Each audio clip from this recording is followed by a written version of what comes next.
Aksiyami aksiya o'rtoqlar. O'zi kommentda ham hamma o'zimga ham kelib, hamma yozib yotibdi, so'rashyapti. Qachon dekretga chiqasiz deb.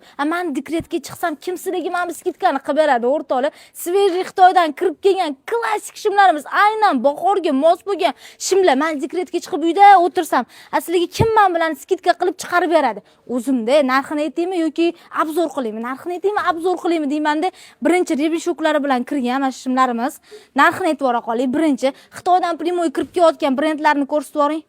Shimlarimizni atiga 100 ming so'mga chiqarib yubordim. Bu safar ranglarini qaranglar. Temniy siniy rangda ikki xil modeli, skromniy modeli bor.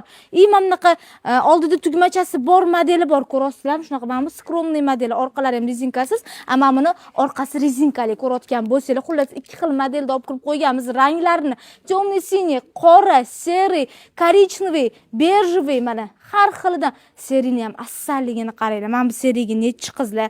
Teglari ham kiloshli bo'lib ketgan, razmerli yana. Razmerli. Ko'rasizlarmi? Qaraqa L razmer, XL razmer, xullas razmerli bo'lgan shimlarimizni hammasini 100 ming so'mga chiqarib qo'ydim.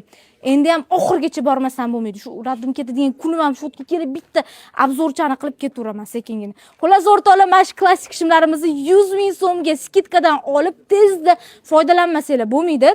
Bundan keyin qanaqa skidka bo'lsa, ungacha kommentda yozib turinglar. Men ungacha yana boshqa skidkalarni o'ylab turaman-da, Xitoyga urushi, nima zakaz urushi.